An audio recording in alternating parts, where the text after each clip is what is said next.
Bia farach gyn toliachas.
Hello.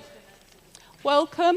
I'm going to be very punctual with this, although I'm sure there will be some latecomers. We've got a big audience online as well, far bigger than in person, because SEDA and SEDA cover the whole of Scotland. But I want to crack on because I know we've got a very well-informed audience that are going to be contributing as much as our panellists. So, welcome to this SEDA event, Better Outdoors. My name is Gail Halverson, and I run SEDA Land, which is the part of SEDA that addresses rural issues, and we do this in a cross-sectoral way, and we involve scientists and artists in everything we do. There should be a nice slide for that, Glow. We're one down on our back-of-house team support. Glow's covering 2 jobs because our other one went to the hospital yesterday. So be forgiving on that front, please. This event, first of all, before I forget, the film that you were showing is by Robbie Singh, and we've shown previous work of his. He's a choreographer that works outside with children, disadvantaged groups, and it's a beautiful film. It's going to be shown at the end. It's a beautiful film of these children in Cairngorms. So this event is about outdoor education learning. I now know the difference between those two, and if I interchange them incorrectly, please forgive me. For your information, education is the formal teaching outside, whereas outdoor learning is the more informal learning by experimentation on your own sort of thing. I'm sure you'll give a better definition. The aim of this is not only to showcase fantastic examples and talk about the myriad of benefits. I think most of the people in the room and online already know that, but it's nice to be reminded how good it is for children to learn outdoors. But then I want to move on fairly swiftly to what are the obstacles preventing this being rolled out strategically across Scotland, and what can we do about that? We just have Glow. Oh, are you there, Glow? Hello. Yes, if you want to move on to the poll, because we've been asked by Cairngorm Connect specifically, and I think it's also very interesting for the panellists to know where you all come from. Now, this is when Glow persuaded me, sorry, Glow is the name of my SEDA assistant, that you'll all be very tech savvy and you'll get your phones out and do this. Good luck to you. I never managed to do it, but I'm sure you are far more tech savvy than I am. And while you're doing that, I'll just explain the format of this event, which is the same as the format for most SEDA Land events, and it's a fairly intense 2-hour discussion. I'll call it discussion, that's why we call them conversations, starting with a provocation from each of the panellists, 5-minute max.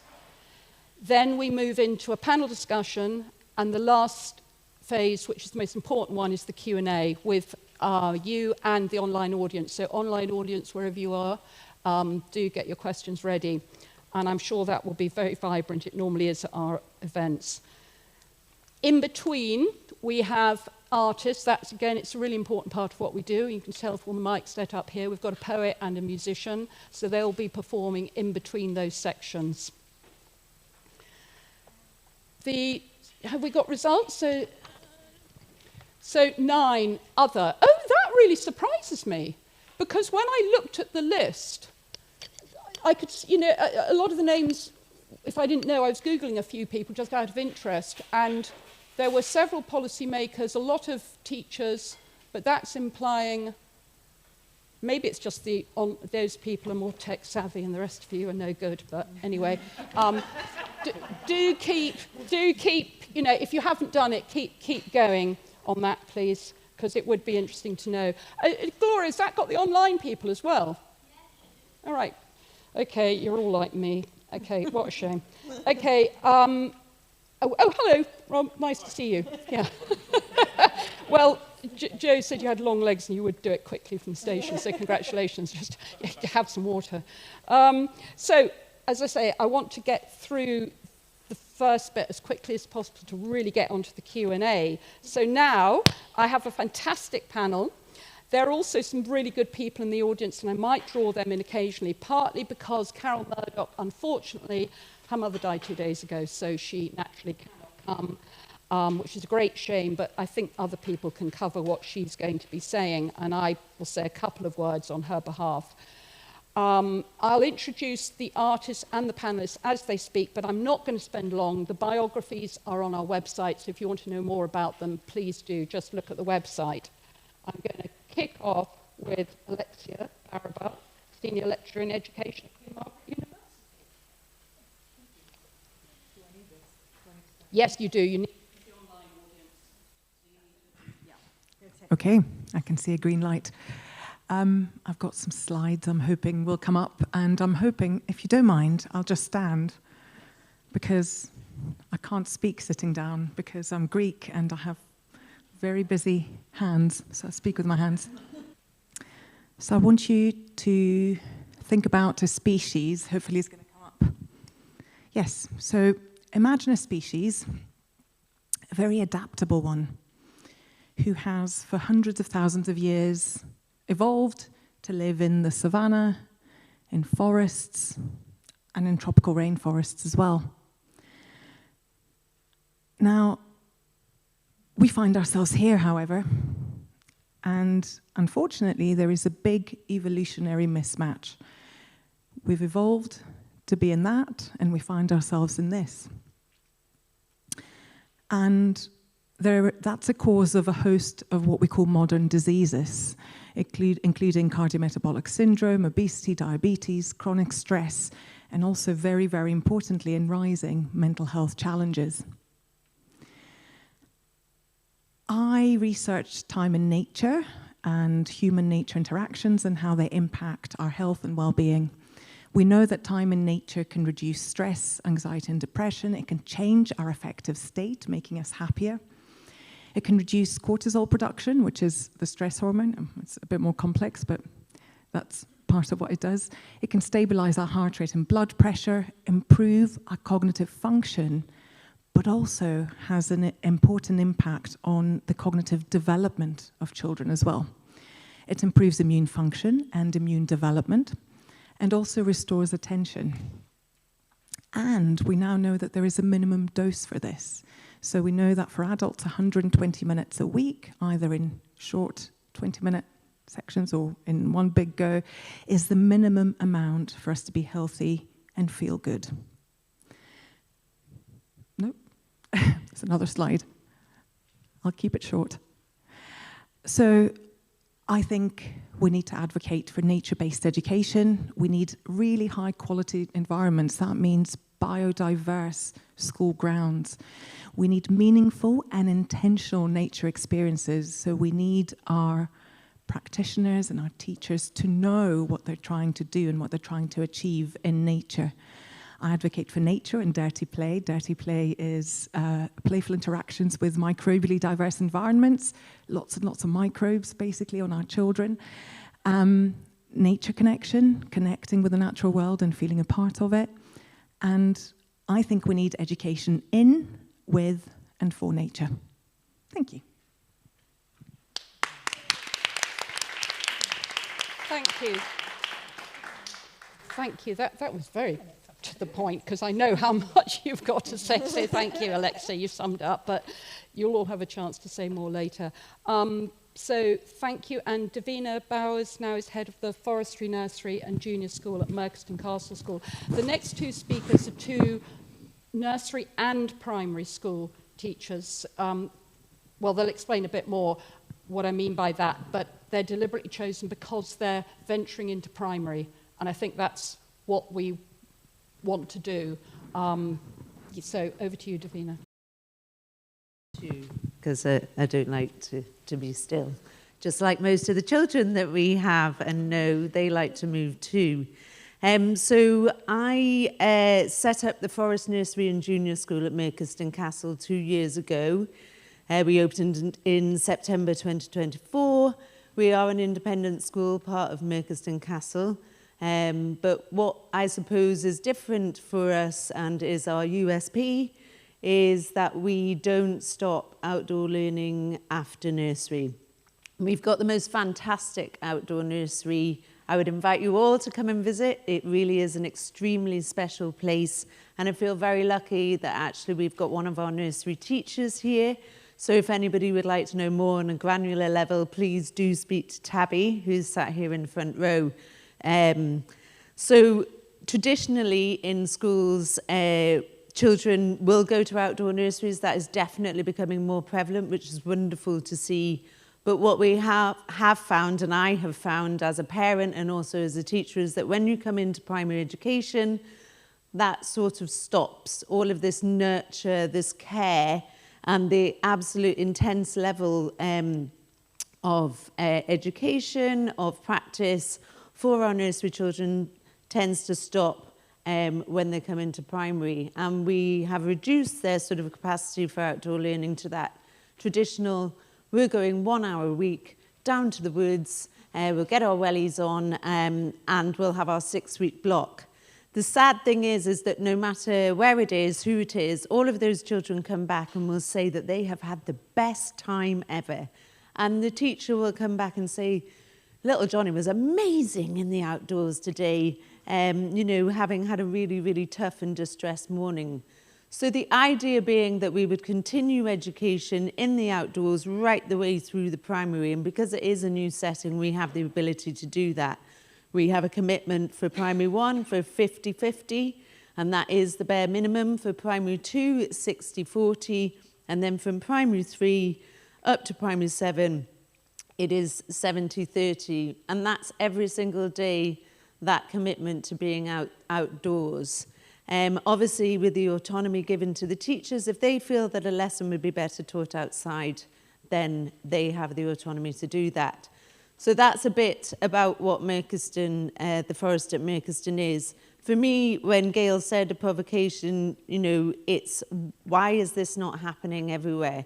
And I understand that we're an independent school, and, you know, we've faced our challenges along the way with that, in that, you know, everybody thinks it's a privileged sector. But we have families who are choosing, making those choices to be able to send their children to us because they firmly believe in what we're doing. I am a state school parent. I work in an independent school, so I am fully aware of what children in state education are receiving. For me, it's about getting the support for outdoor education in from the very start of the profession. So at the moment, what we're doing is everybody's getting on the bandwagon, and we're saying to all the teachers and all the staff and the practitioners, you've got to teach outdoor learning. You've got to get out there once a week. It's easy. You just go outside and you build a den and da-da-da-da. That is overwhelming, particularly for those people who do not like being outside, who do not feel comfortable and safe being outside. They don't feel safe teaching those children outside. So what we really need to do is a fundamental change where we are training anybody who comes into the education profession, whether it's an HNC, whether it's SCQF, whether it's BEd, whether it's PGC, we need to get the training in from the word get-go. Just like they have to be taught to trained in literacy and numeracy, they need to be trained in outdoor education. The Curriculum for Excellence states that outdoor education is part of the teaching and learning. It has experiences and outcomes which are becoming more detailed. However, we all know, I don't like teaching indoors. Some people don't like teaching maths. Some people don't like teaching history. We all have to do it. So that is the same for outdoor education. You can't be letting people away with, oh, well, that's not really my thing. It's part of the job. And if it's part of the job, then they've got to do it. And that, for me, is the biggest policy change that we need to make. We also need to make membership to SOLA, which has been set up by my fellow panellist Louise, which is the Scottish Outdoor Learning Association. Every teacher should have to be a member of that, as well as being registered with the GTCS and the SSSC. If we want this to happen for all children, no matter where they're from and what their background is, we have to start at the very bottom and work our way up. I did look at equity funding. I did look at where we could get funding from to perhaps introduce that at this level, but I don't want to touch the PEF funding. I don't want to touch the Scottish attainment funding.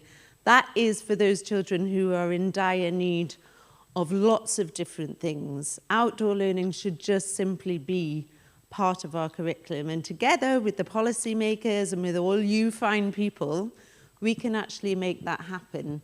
It will take time, but everything good takes time. We've only just got the deferral for children in Scotland to be moved to in August after being in January for years and years, but it's taken time, it's taken campaigns, and it's taken policy change to make that happen.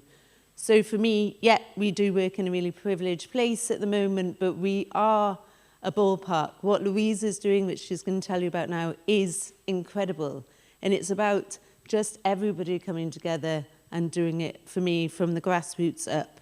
We need to train the people who are going to be in charge of delivering it and stop telling them to just jump on the bandwagon. So I hope I haven't gone over my 5 minutes, Carol. Perfect. Thank you. I mean, Carol obviously is the person who's missing is the one who actually does train teachers. But if someone goes to a normal teacher training course, how much outdoor education do they have to do? Any? Is there a? We train teachers at Queen Margaret, yay, and they have to do. At Queen Margaret, they do outdoor learning modules in the first year, and the second year, and then the third year. So but are you typical? We may be the exception. Right. I did work at a different institution that shall not be named, and they received 2 sessions in the 4-year BEd. So that's an obvious... Which I did, that can be changed. Okay, thank you. And now Louise Snersky from Littlebugs Nursery. So a slightly different take on how to integrate primary school. So I'm going to stand up and dance about as well.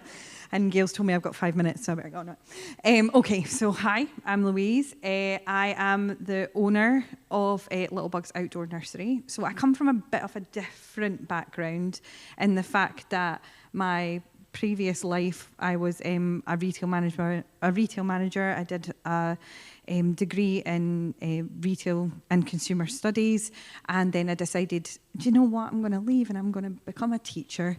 And that was about 13 years ago, and I entered into this crazy world of teaching.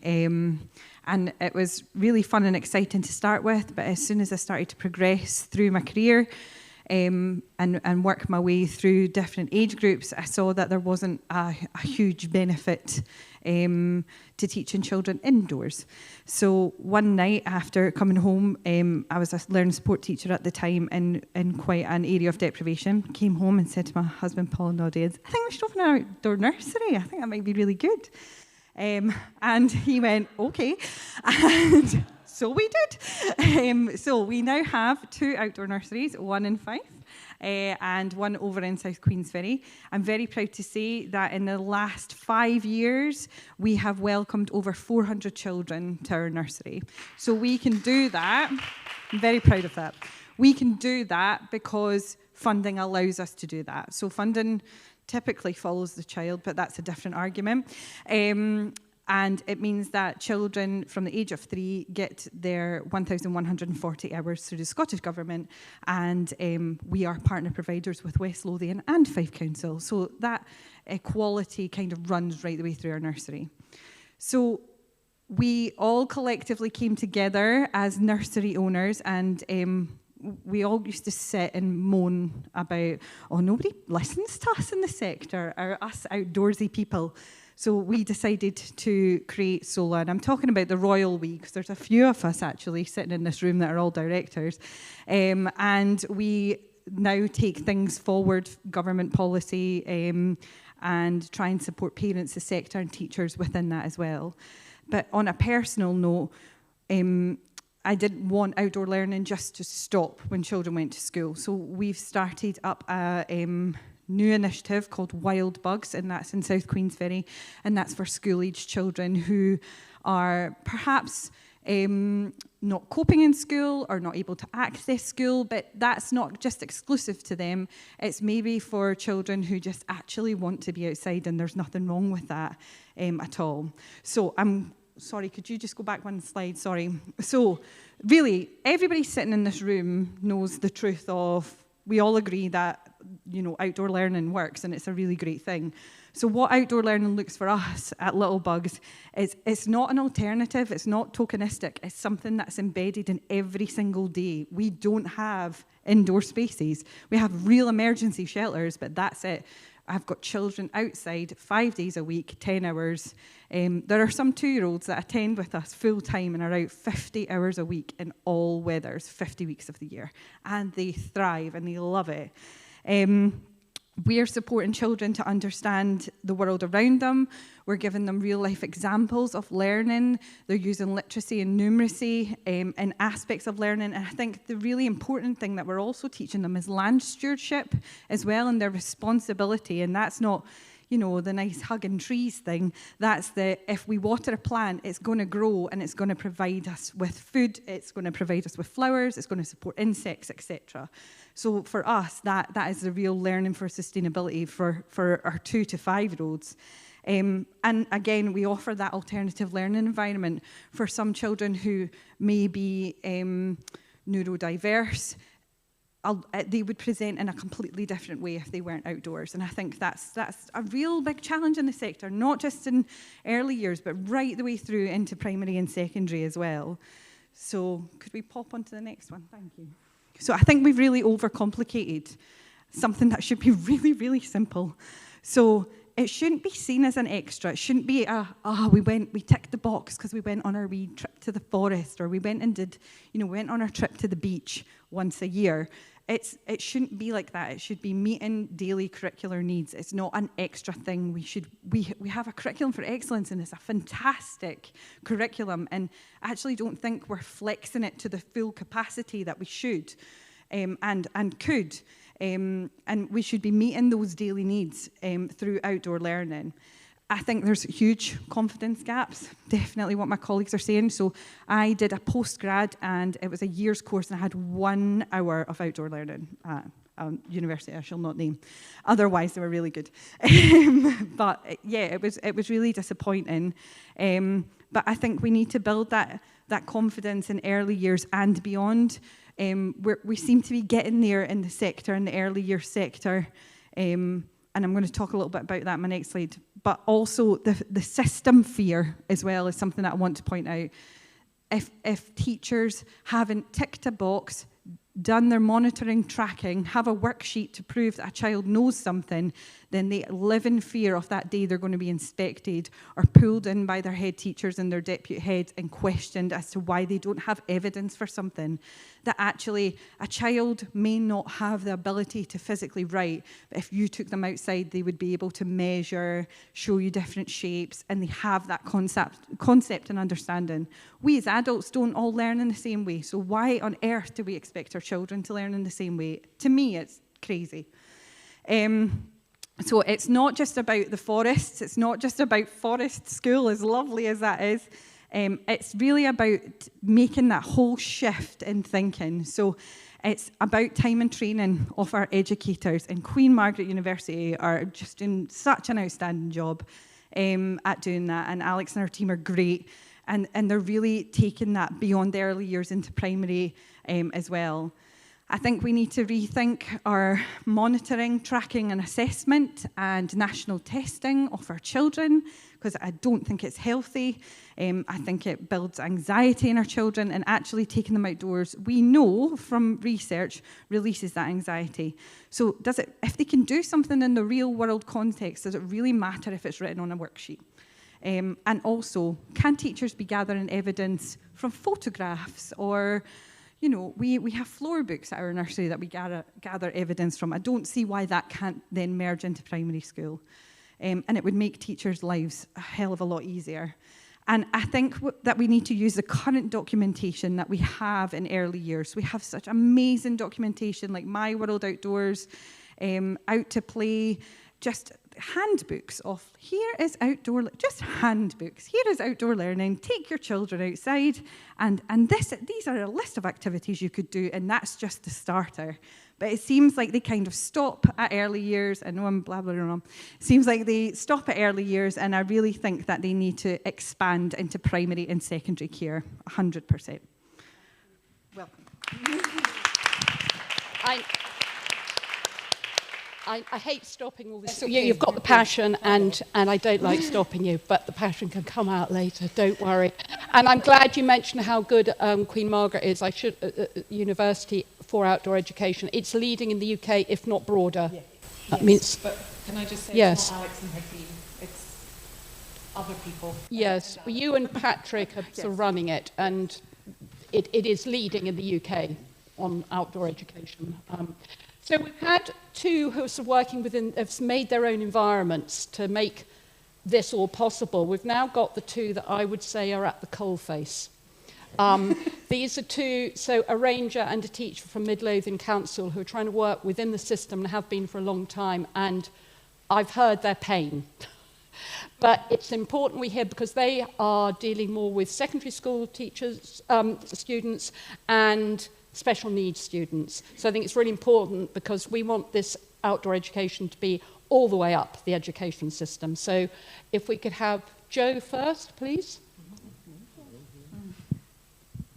Jo is head ranger at Mid Lothian Council, where my children have had many a pleasant trip walking down the Tyne Water to be at a session at your run, I have to say, and they've loved it. Good. Yeah, Gail's kids came and made lanterns, and I accidentally set one on fire.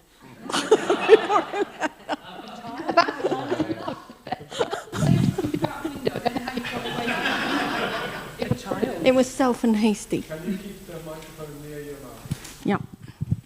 Okay, so at the risk of being too lovey-lovey, right, so I'm going to start with a quote which is supposed to provoke, which I suppose means poke you with a stick. Yeah? Okay. So, as noted by Joanna Lumley, you are entitled to fresh air, and that's it. Do the rest yourself. Okay? And I kind of think that's where we have gone in Mid Lothian, because there isn't a setup, and there isn't a schedule, and there isn't a curriculum, and there isn't a policy that you can be on the ground, understand, and deliver to get people outdoors. And we know people enjoy the outdoors, because we see a lot of people after work going out for an ice cream, going out for a beer, sitting with a cup of tea. It's pretty obvious that most people enjoy it, although I can imagine, I don't know, someone like Paris Hilton, it's not her go-to, sometimes walking around the woods with heels in the winter. So I accept it's not good for everyone, but most people seem to enjoy the outdoors. And I was thinking about it today, because I was skiving while I was waiting for Rob. And I was thinking, why do I really like it here? And I was thinking, it's really good. It's like a clear desk. It doesn't ask for anything. It's not there to judge me or what I'm thinking or anyone else. You can just go and rock up, and it's there not asking you to do anything. So another provocative thing, which, right, we don't want to go and visit Rob in his school again, because when we rocked up, right, there were two of us. We went in quite cheery to meet him, to discuss what we were going to do next. We were confronted with the all-new architectural grey. Right, I know it's very fashionable, but it's not for me. There were quite a few boarded windows, so I couldn't just daydream and look out the window while Rob was droning on. There were quite a few locks, so many locks, and a lot of keys. Some high-vis jackets, concrete echoes, strange noises. This was all coming from Rob. We did have a nice cup of tea. There was some nice stuff going on with a drama outfit, so that was quite nice. There was somebody in what, I don't know what you call it, but it was like a soft cell. They were having a meltdown. What else was happening? I did write it down. Someone was screaming, someone was kicking a door in, someone was on message and escaped to the woods. They jumped over the school gate and off they went. Came back 10 minutes later, apparently all was fine after that. So that really provoked me, because I don't know if it reminds you of anything, but it certainly reminded me of where they may be heading. Yeah. So another provocative statement, at the risk of being too entertaining, is that I can't work out why the outdoors works. It does work, right? I know that if I eat too much, then I get fat, but I still eat too much. I know the outdoors works, but I can't work out why it isn't working. And obviously we have all these technicalities. I mean, I had a great list of things I was going to test you. Do you know what proprioceptive development means? Do you know what vestibular development means, or emotional regulation? Are you going to improve your critical thinking skills outside? Well, they're great words, and I looked them up, and of course they have great meaning, but I don't think it's being distilled through policy to get to the ground, to just think, right, sod it, let's go out and do something. So I'm going to leave you with a quote, which I sent to Gail, and she went, yes, this is all right. So nature holds the answers to more questions than we have yet learned to ask. Right, follow that. Thank you, Jo.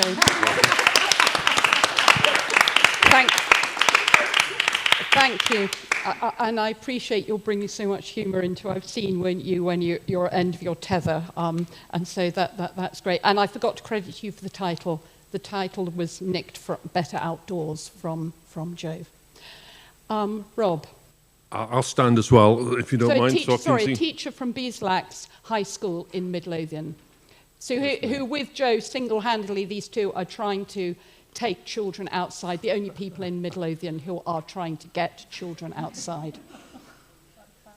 So while the slides are getting sorted, I'm Rob. I'm a teacher at Beeslax Annex, which is part of Beeslax High School. We've got 24 kids, mostly boys, who come to us because they can't manage mainstream school. And I mean, seriously can't manage mainstream school. They're not just a little bit moody or get a bit stroppy. They've been through several places before they actually get to us. We're probably the last place they would go before other measures need to be taken, sort of stuff. Okay? We have them from S1 right up to the older. We had someone in S6 last year, and they're with us most of their week, sort of thing. One of the things we try to do is we're trying to get them to actually engage with the curriculum as a whole. So we have a school that's probably not particularly fit for purpose, but we kind of go with that a little bit, okay? We've got about 13, 14 staff to go along with these 24 kids or so. Some of the kids are in pretty much all the time. Some are in very much reduced sort of timetables. What I tend to do is take the kids out. I work with the kids that are really struggling with the day-to-day stuff. They're not actually in much at all. They tend to come to me because they're really finding even life in our unit difficult. Okay, so if you pop the first slide up and they'll see. So I was trying to think, like everyone's saying about the impact of the outdoors. I find it's almost immeasurable, the benefits of the outdoors. How do you actually quantify it? I don't know if you can. So the picture there to show you, that's up near Vogrie Park. We take the kids out and about a lot, not just to Vogrie and the local places. We do get quite a lot further afield. We're lucky we've got our own transport. We can actually do that. That's a picture of Curry Lee, which is on the far, sort of like on the east side of Vogrie. And we were there last week. I took a couple of the boys out who don't engage with the school. One of the things I do with them, I give them walkie-talkies and I just say, off you go. And they go off and they find their way around. These are kids that run havoc around their local communities, that sort of thing. But for some reason, when we go outside, it doesn't work like that at all. It's like, I think they're going to go miles. They never go far, but in their heads, they've gone a long, long way. So if you stick up the next slide, thank you. This is I'll come over so I can read it better. This is a conversation I had over the walkie-talkies with one of the boys I work with. So Ryan is a very ADHD. I mean, ADHD like you wouldn't believe, okay? We were in the town 2 days ago and we're thinking about getting a bus. He couldn't wait at the bus stop because the bus was going to be 4 minutes. So we had to run to the next bus stop. And then he went the wrong bus stop. And so that was a different thing altogether. So this is the conversation. So Ryan said, Mr. H, that's what they call me, over, because we're on walkie-talkies. You have to say over. It's very important. How are you doing? Are you heading back? Over? I can't come back yet. Over? What's up? Over? This is beautiful. This is the most beautiful thing the view I have ever seen. Over. What can you see? Over. I can see beautiful. And he was looking at that farm. Now, we've all seen farms. You probably wouldn't describe that as the most beautiful thing you've ever seen. He did. He lives half a mile away from where we were. Half a mile. That's absolutely nothing. He's the first time he had ever been up there. It blew his mind. It really did. So can we pop into the next one? So this is about one of the other boys we've got. This is about Ewan. Ewan's 15 now. Ewan never stops talking. Never. Never stops moving. I mean, he makes Ryan's ADHD seem like it's nothing, okay? He talks about everything and anything, constantly, okay? Some of it's true, but most of it, it's just made up on the spot. It's just filling the space, you know? On he goes about, you name it, and he'll do it. So we went to Seacliff Beach a couple of weeks ago because we could, okay? We didn't have to do a mega big plan to go. We went because, well, he said he'd never been to a beach before. And he lives in Midlothian. I mean, we're quite close to the sea, you know, never been to a beach. So we got to Seacliff Beach in East Lothian at 11:05 on Tuesday. And I remember it was 11:05 because I was already planning that I had to be back at the school for 2:15 for taxis and stuff. So this is what he saw. He saw that. Also, that's not the actual picture I took on the day, but that's Seacliff Beach. Looks a little bit like that, a bit sandier now than it was. And this is what he said. So he stopped talking and moving for 32 minutes, which is, I have never, ever seen that before. He didn't say a thing. He stood hardly, moving by himself, just at the edge of where the water was. And at 11:37, he spoke, because I was kind of standing a little bit away, and I would go over now and again. He was just really transfixed. And he said, "Is that the sea?" Then he said, "Where is it going?" And then he said, "Can anyone come here?" Which is incredible. He didn't move for 32 minutes because all he was doing was looking out. The rest of the day, he was a completely different kid. The next day, he was back to being totally ratch. But it didn't matter. But that impact of that vision, that thing they had actually seen, that's the problem. How do you measure that? You can't. You mean outdoor education in secondary schools is quite poor generally. It's under-resourced, it's been slashed, it's been cut. The outdoor ed teachers have disappeared. To actually try and fit it in the curriculum's almost impossible in a mainstream school. You get a little bit of residential stuff. We've got the Duke of Edinburgh Award, we've got the John Muir Award. Fantastic, you can go out and about and do stuff. Schools have got gardens and all that stuff. But we have to go out, and we go out because they need it, and they're out for huge lengths of time. You know, like we were out most of the day for that little adventure. That's the really, really important stuff. But how do you measure it? I like what you said before about how do you quantify it. You can sort of do it, but it's what's going on deep inside them that you actually, this is where it made a difference. These are kids who can't articulate how they're feeling. You couldn't give them a tick box and say, how do you feel about this? Oh, I felt a lot more confident and happy at being, I said, they can't tell you. They have honestly, they just don't have the words, they don't have the language, you know. So there we go, that's me. Stage. Oh, yep. Sorry. The Zoom.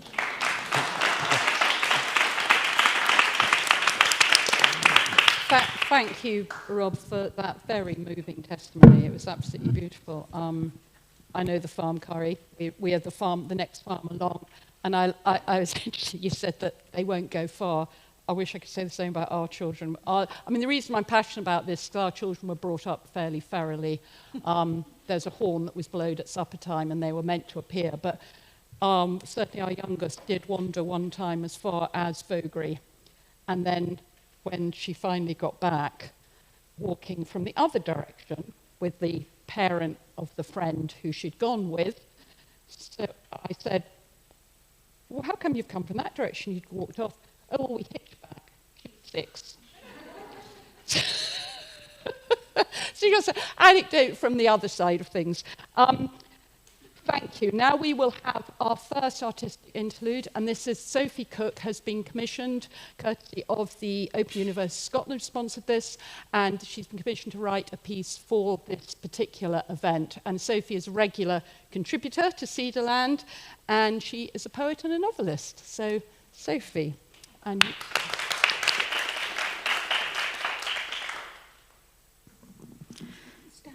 No, it's good like this. Yeah, that's good.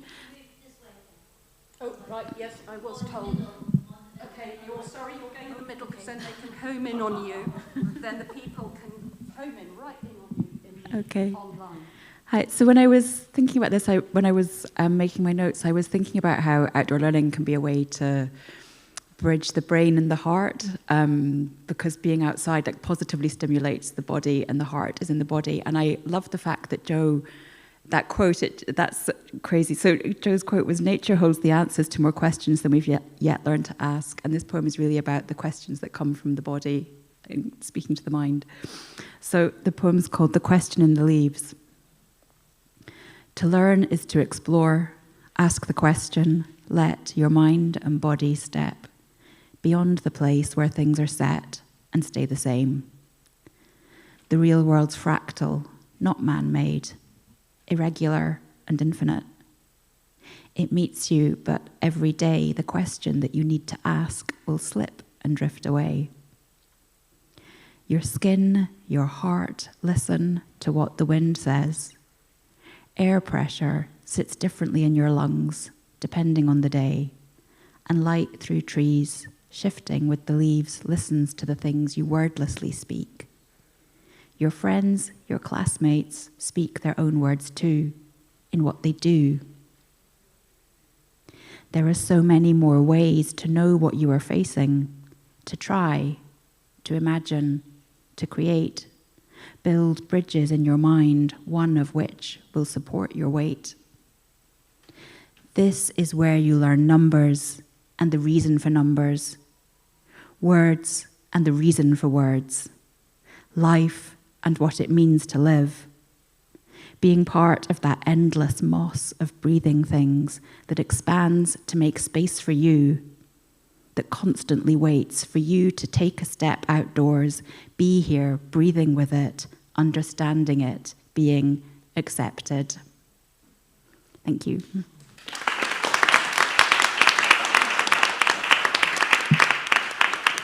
Thank you very much, Sophie. That was beautiful, as always, and always brings a sort of lump to my throat when I hear your poems, so thank you very much. For me, that is quite a lot about sort of control, and I think so I'm going to, my first question to the panel is going to just relate to that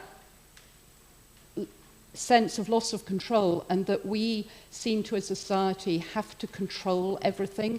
Certainly in other things that SEDA Land looks at, be it the landscape, we've always got to control it, and letting go, which is what we now need to do, because we've taken too much control, seems to be very difficult. And I think that relates nicely to this difference between outdoor learning and outdoor education, and letting children have more time to investigate, to be on their own discovering things, rather than this formal education. And of course that's important too, but I'm just interested in your thoughts of how much time you think children should just be left alone in nature to develop. How important do you think that is? Should that be introduced as part of the curriculum? Should there be a minimum time for it? So I'd be very interested in your thoughts on that free type time for discovery in nature. Which is what, in Rob, you know, that's exactly what you're giving your children, and gosh, you know, look at the benefits. So who would like to... I just think the risk yes, sorry, Mike, please. Sorry. I think really what we're talking about there as well is risk, exposing children to risk and giving them the independence to assess that risk themselves.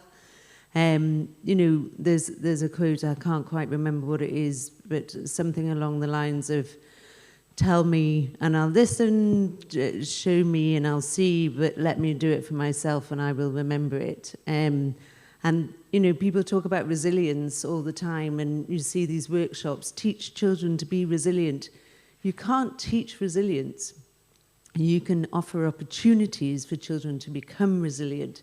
But it really gets my goat that people are like, we'll teach you how to teach children to be resilient.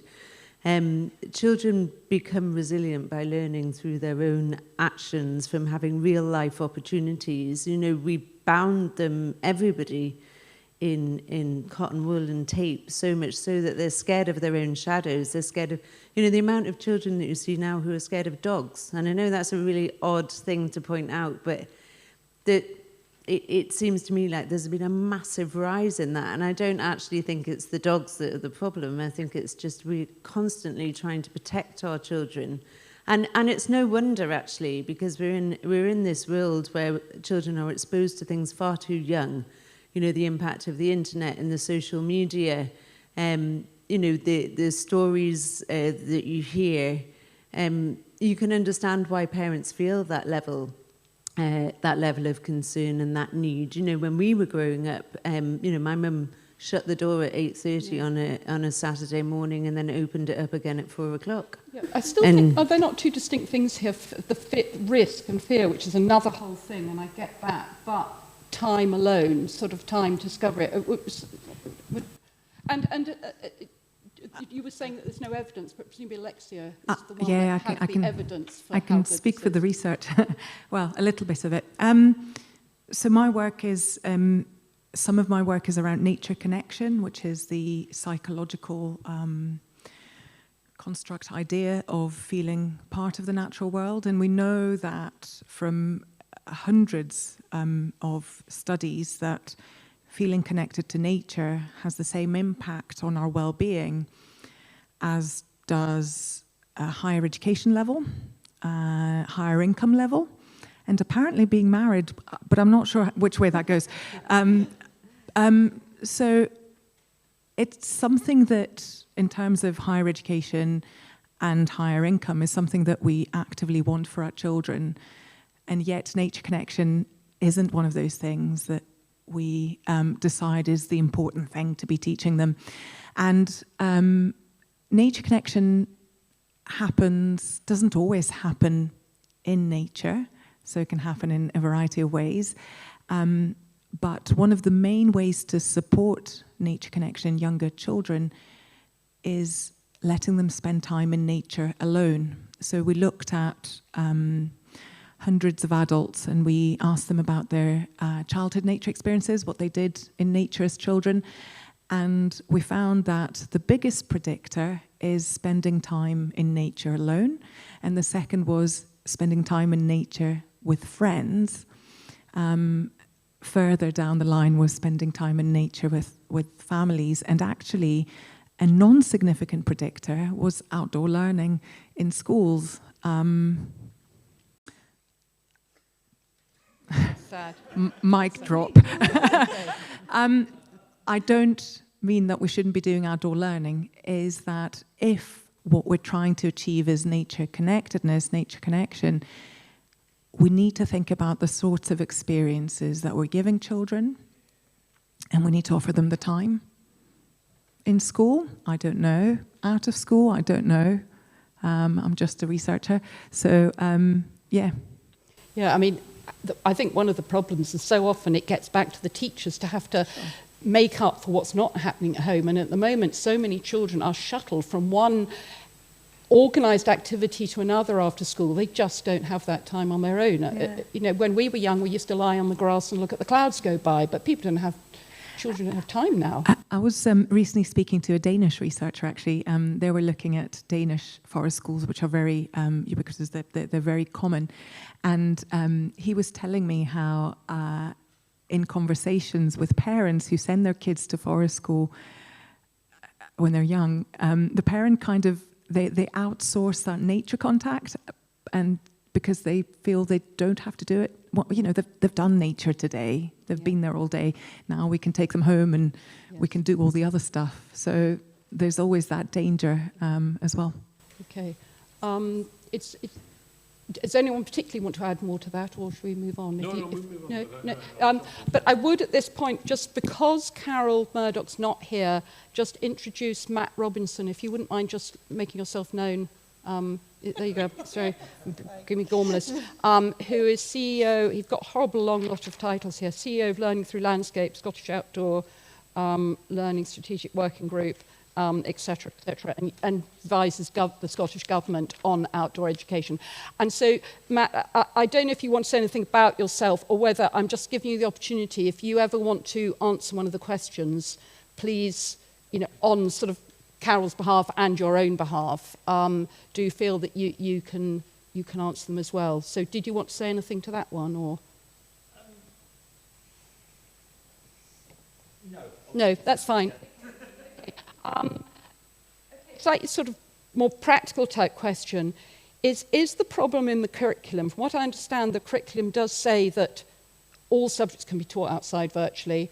So does this mean the problem is the teachers are not getting the training, or is there some sort of stifling in the schools that makes them too nervous to go? Where do you see the problem in curriculum, the structure of the school, the individual teacher, why are they not teaching all these subjects outside which the curriculum is advocating? Or should the curriculum be more specific and say, you have to spend X number of hours outside? I think it comes back again to that outdoor learning and outdoor education. So what is the differentiation between that? So outdoor education is very much a directed subject. So for me in primary school, that would be about going out and learning the life cycle of a sunflower. That's outside and that's directed. Outdoor education is very much about, outdoor learning is very much about the going out and having free time and nature immersion. And I think, especially in the early years, and there's quite a lot of research that's been done laterally through primary and into secondary, is about learning through play, and actually learning through play in the outdoors as well. So what do we learn? Do we learn the impact of balancing things? There's so many examples, and I think our professionals aren't given enough flexibility. They're not given enough support to recognise that actually, it's like what I was saying earlier, unless they've got a scale in front of them in a classroom and you're doing weights and measures, I can tick that box because that child showed me on that scale the weight and the measure, but actually that could be achieved outside by a simple water station, for example, in a stream. So it's about upskilling our practitioners from early years right the way through primary school for them to be able to pull out and almost manipulate what they're seeing in free play and outdoor play as well. And what I would probably say, colleagues in secondary school, I think it's really difficult because you do have that kind of national assessment element of it, and there are exams to sit at the end of it. But one of my constant memories was a biology class being taken outside about life cycles and photosynthesis. So I think it's about specialists in that subject understanding how they could take that out. I think to force outdoor learning for a certain amount of time a week makes it tokenistic again and takes away the whole purpose of it. Okay, so yes, please, Matt. Yes. So I'm Matt, and Learning Through Landscapes is a national school grounds charity in the UK. I think just a couple of points about staff. We mentioned teacher training earlier. We don't train enough teachers, and then they're in early career, so they don't influence enough going on in schools. So whilst that's important, actually the most important bit is the mid-career teachers. They're the people who change the world in a school, and they're the people going into leadership who are the other people we need to work with. So actually that early career doesn't achieve what we need to do, and we've got some good research from Scotland on that. I think the second thing is we can train up the teachers to be absolutely fantastic, but if they've not got the space, if their playground is 83% of Scottish school grounds are flat tarmac and mown grass, how is that an inspiring space to work in? And actually, we know again from the research that about 80% of the learning outdoors that happens is in school grounds and within 1 kilometre. So we've got to look really, really closely at the spaces we allow children and we create for them. Those spaces are typically at the moment they're dominated by the cost of maintenance, by things like sports policy, by practical needs, parking cars and things like that. How many of our new schools do we drive by and see the car park at the front, sending a message to children? Guess what? So I think we've got some real issues about the spaces that we ask our children to spend time in. And I think actually we need to look at that as much as the staff training. So keep the mic, Matt, because that certainly is a question about the space and where it might come from. And I know when I asked Carol this, that one of her solutions was, well, first of all, she says that even in a tarmac playground, you can put a tub of earth and grow a sunflower. But it's not as inspiring. But no, it's not. And She it's also not as good for said you. that housing developers, she said they have to have their proportion of green space, and maybe it should be allocated that becomes children's play and designed as children's play. So I don't know. I mean, obviously we had under Margaret Thatcher so many school playgrounds and sports fields sold off. Do you think local authorities should be, I mean, local authorities have some land, so should they be giving more up to schools? What do you see the solution? A couple of bits there. School grounds in Scotland are about 6,500 hectares, about the size of Dundee, and by area they're the second largest space that local authorities already own. Okay, so that's really significant. Woodland comes afterwards. It's larger than the area of public parks, for example, that we've got in Scotland. So if you were going to start somewhere, still, I'm going to come back and say those school grounds, those nursery spaces, there's some really forward-looking local authorities. Falkirk have developed a sort of green bases theory, and every council office or library that has a green space, that's a space that nurseries, schools can use. So we can be really imaginative about how we use these spaces. I don't think we've got too much of an issue in Scotland of school grounds being sold off. We do elsewhere in the UK. Rather frighteningly, in England, you can open a school, and there are increasingly dozens of schools with zero outdoor space. Children's PEs get on a bus once a week and go to the sports centre. There is no outdoor play. I have stood in a playground in Birmingham that is a multi-storey car park, ground floor with no access to sunlight. That is your outdoor space. Okay. Now, we don't have that in Scotland. We don't see too much school grounds being sold off. What we do see is this domination of mown grass, tarmac, practicalities of car parking, bins, security, fencing, slowly eroding the space that's available, and more importantly, really damaging the quality of space that we're seeing. Can I? There's some. Yeah, something just to add in. Yes, I'm Tim Wilson. I'm a landscape architect based in Edinburgh, but I'm also the chair of the Scotland branch of the Landscape Institute. So I've been working with Matt, Learning Through Landscapes, and also Merrick, who founded Learning Through Landscapes. Something really important to add in here is that I don't know how much you're aware, but there's recently been a consultation on the school premises regulations. Which is a super, super important thing, because obviously one of the big blockages of all these different solutions we're talking about, it's not just the quantity of the school grounds, but it's the quality. So it's not just like tarmac and grass for all these experiential learning opportunities. So we need to hardwire into the design of school grounds all of this stuff. So that I know it's fantastic that kids can get out the school grounds, but since they spend so much time in school grounds, they need to be let free to just roam and get out into wildlife within the school grounds. So there has been this, I'm happy to step forward our response to it, but through the Landscape Institute and then with Learning Through Landscapes and a few other organisations, we've put together sort of quite a comprehensive sort of response to this consultation, which is basically we've sort of submitted, I think the deadline was last week, which is advocating for all the things we're talking about. So we just need to sort of campaign and sort of advocate for, because it's a huge opportunity. If these regulations are being updated right now, then we all need to sort of... Can you give an example of where the space might come from for the inner city schools? It exists. It exists. They have outdoor spaces. They're just tarmacked, trees. I think... And that's what he said, Ben, is to make sure these spaces are protected. So within the regulations, there are metrics about minimum areas. And so there's a whole... And it's not just minimum areas, it's...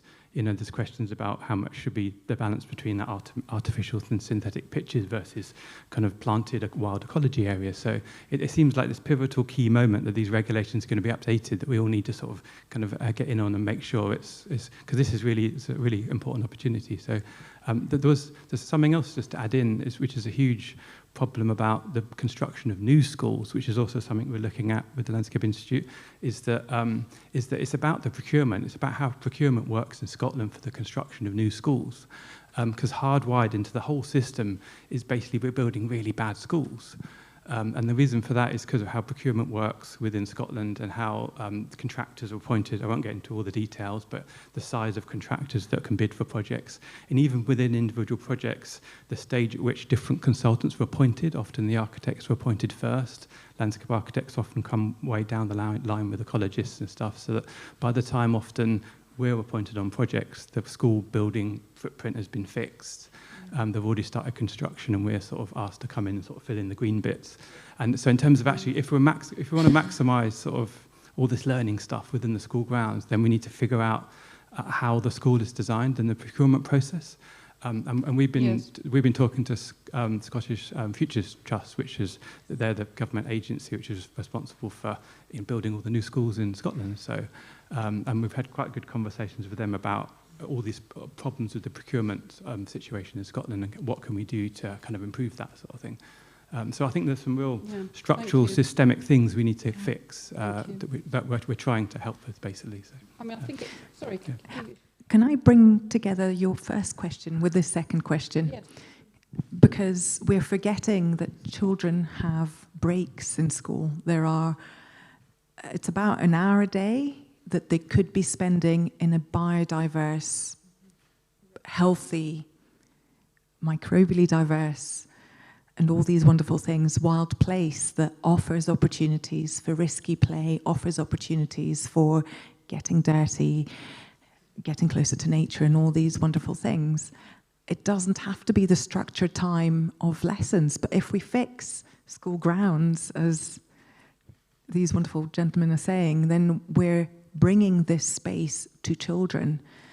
And we're bringing it to communities as well, because there isn't a park in every community, but there's a primary school in most communities.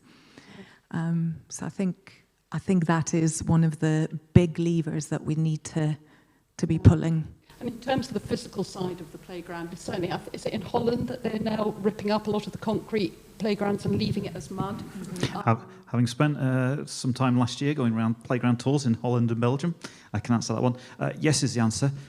That is funded through flood alleviation programs.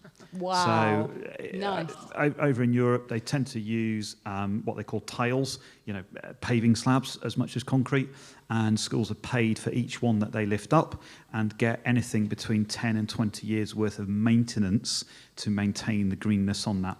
So it's their climate adaptation plans that are paying for significantly richer school grounds. I stood in one school that was €440,000 through this plan to build their playground. That's really nice lateral thinking of bringing in funds. I like that. That's might be happening in the UK soon. Watch this. And I think you may be also referring to Finland rewilding their kindergartens, which is something that's they've just a couple of years ago got about €1 million, not very much, to rewild all the kindergartens in Helsinki. And one of the things they're looking at, and this is from research that's already been done, is supporting children's immune development through the interaction with microbially diverse environments. We can see that the microbes that children are coming in touch with actually, I know, microbes, sorry. Germs, I'm talking about germs again. It changes their skin microbiome, it changes their gut microbiome, and it trains their immune system to be able to tell friend from foe. So it actually modulates the immune system so that it can attack when there is a virus, a pathogenic bacterium, or something that we don't want in the body, but it doesn't attack healthy tissues like it can do in autoimmune diseases, or innocuous things like pollen, like in allergies. So this is absolutely crucial. It's a crucial step that our children need for future health. And I'm trying to find a health economist to do the sums for me, because I reckon it's going to save the NHS millions and millions of pounds. Unfortunately, government is still so siloed that the amount of time SEDA have put it to the government that there's a saving if you invest in better houses with less damp, or whatever it is, there's long-term saving in the NHS, but it is just falls on deaf ears. It is maddening. But the more we do it, hopefully, they will start listening. Can I also just add in as well, like really positive, all these things are happening. I know for a fact there's lots of schools with lots of green space that isn't used. And I think that is another factor about middle management within schools and higher management, about what they spend their budgets on and how this is fed down. Now, as we look across the sector just now, I feel fairly confident in saying there are some standalone councils that have opened outdoor nurseries for sure, which is great. Fife Council being one of them, Midlothian being another one of them. But actually the majority of private nurseries that are outdoors are privately funded. We have a private independent school funding a primary school. So isn't it amazing when that top layer is stripped off what we can achieve within a private sector, and perhaps the public sector, as in middle management, should be looking at that further in order to support teachers and their pupils. So local authorities should be rationalising their school estates. Yeah. And that makes sense. Absolutely. Yeah. Thank you, Louise. There's somebody with a question. Oh, hello, Joe.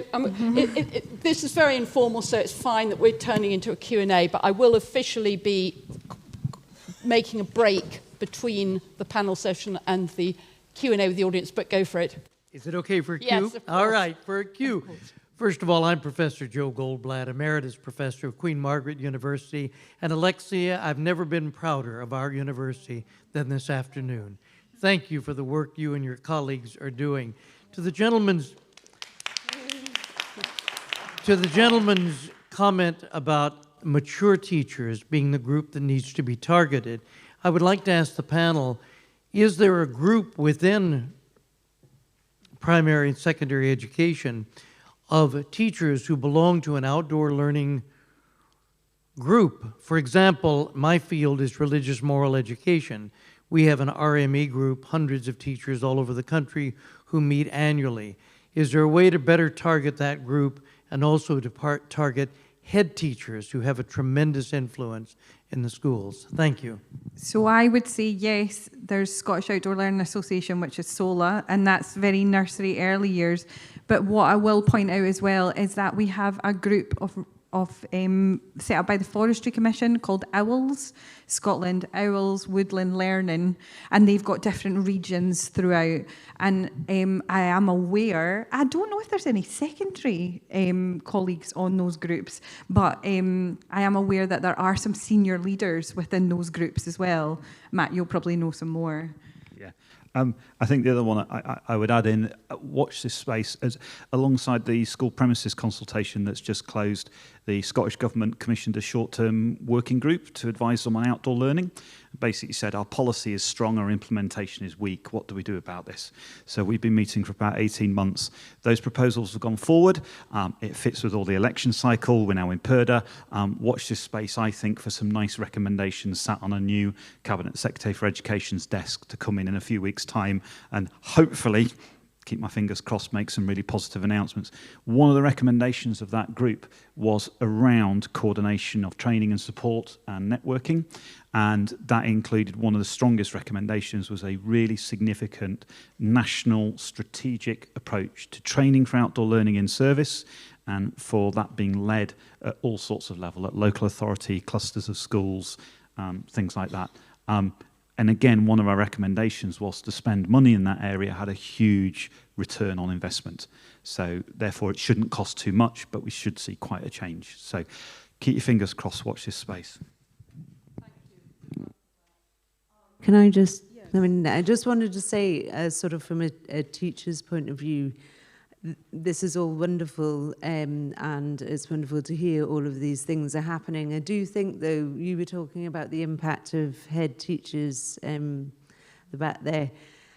It's very difficult. I think we need our head teachers and indeed anybody who's involved in education to place that value on outdoor learning and outdoor education. They need to shift it, because everybody is very pro outdoor learning. They are, heads, deputy heads, senior leaders are all coming in and encouraging the teachers, doing inset for outdoor learning, bringing it on board, putting us in contact with all these people, but then at the same time, these teachers are being told every week, have you done your assessments? Why are your numeracy targets not being met? Why is this child not reading? And there is so much pressure on those teachers who are actually delivering the curriculum to tick all of the boxes. So again, for me, it's that placing the value in the right places, saying this is as important as your attainment in literacy and numeracy and science. Because I think at the moment, it very much feels like a talked about rather than walked about. So where should this be done? This is sort of my earlier question. I was trying to get to whether it's in the curriculum, whether it's or is it the teacher, the head teacher? How is this actually implemented? This, because I agree absolutely that it's not valued enough and it needs to be integral to the all subjects. But how do you get that valuing the sort of this slightly different type of learning in a school? Maybe Rob, you'd like to, from the secondary perspective. For us. Yeah, I think it is. It's very difficult to crack. I think I've been a teacher for, I don't know, 17 years or something, and I've met a handful of people who actively engage with outdoors in a big way, not just going out into the playground, and which is great. They do all of that stuff, and you do maths lessons in the park, and so on and so forth, which is fantastic. But it's when you start looking at the whole of the environment that we live in, it's very hard to engage with it. There's a huge problem, I think, with people's perception of risk when they go out. And I think now, when you look at the situation that we're in, I speak to people and they don't go pond dipping because they think it's dangerous. And you go, dangerous? How can it be dangerous? And they go, we've been the perception is that it's dangerous. They're being told it's dangerous. I know it's not, you know it's not. It's like going to the beach is perceived as being a dangerous place to go. And you go, how can the beach be dangerous? Well, someone might drown. And you think, oh, God's sake. You still have to go, you need to go. And you only get that confidence to take these young people out. And I take some wild kids out. I mean, they're like, most people probably wouldn't even contemplate leaving the building with them. Well, they never go in the building to start with. But, it's a difficult thing. You've got to feel very confident in your outdoor stuff. You've got to be confident about dealing with unexpected stuff. And shit happens is the best way to describe it. I've never had a dead straightforward trip out. And stuff happens. Yeah, and the ratios. It's sort of like, we've got to have at least 3. We're taking them out. I tend to take the kids out. I take them out in 2s and 3s. I take them out by myself. And that's the best way to do it. If there's a lot of people there, the kids find it very difficult. They find it stressful. However, these kids themselves, a couple of the boys have been up. They've been out themselves into the local area, and they come back and say, we walked up to, and they've been up to Vogrie, they've been up the cycle track in Pennycook, they've been out, they've gone places, but they've got this idea that it's not dangerous. How do you get that message through to teachers? I don't know. I think the only way to do it is you could do all the courses in the world. I've been on loads of courses for outdoorsy stuff, and you think, oh, how great, I know how to light fires and hammocks and, all this sort of stuff that people think it is. Where do you get the confidence from to go out? You only get that by actually going out and doing it. Not once, but a lot of times. You can't just go once. You've got to go and you've got to keep going. And in the same way that kids get the confidence from being out as well. Doing it once and learning how to set a little Kelly kettle on fire, that's terrific. You've got to go out and experience all the stuff all the time and get the confidence from going. That's it. It's got to go over and over again. Very good. Very good. Thank you very much. I'd love to abuse my position of chair and carry on with so many questions I've got, but we are now at the time for the second interlude. So Sophie Bancroft, so it's all the Sophies tonight, would like to come and, I'll lift this one, and give us her song Comfort. And Sophie is also based in Midlothian, down the road from me, and is a singer-songwriter. Right, so, oh no, we were going to put you here, weren't we? Yeah, we're putting you here, otherwise you're, so is that about okay? And I'll just go and stand here so you haven't got me as a backdrop.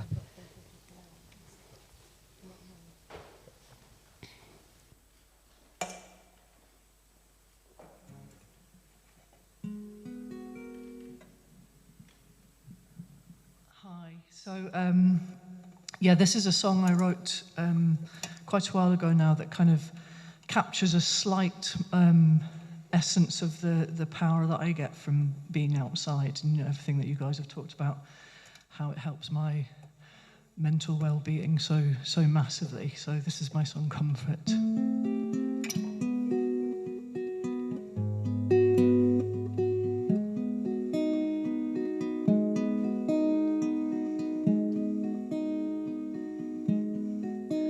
Go lean against the crumbling walls that stand the test of time. Breathe in the dust from those long gone who worked and lived and sheltered here.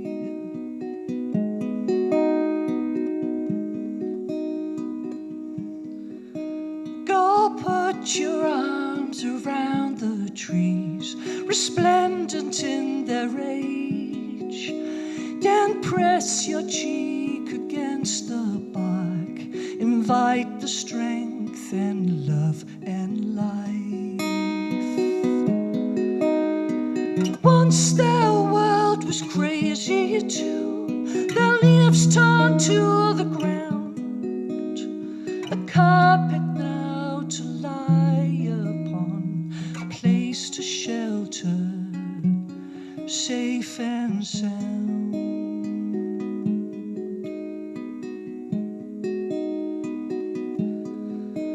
Go seek the sea and golden sand of wild liberty. Stretch out your arms and taste the spray from waves that dance and pulse and dance again. Once their world was crazier too, wild horses chase the sea. The pull of moonbeams comfort you, go jail the ship, serenity.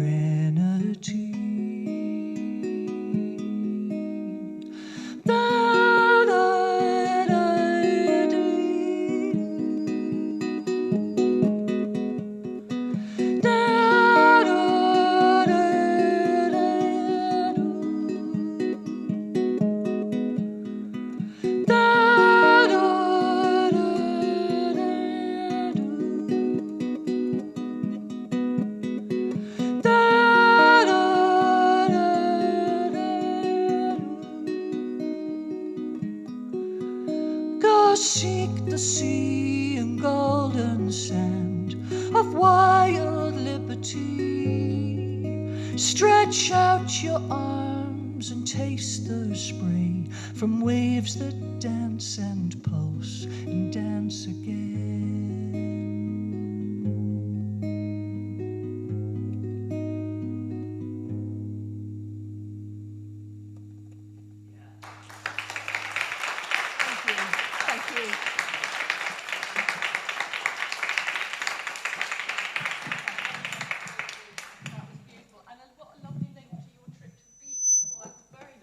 Yes, yes, no, I'm glad.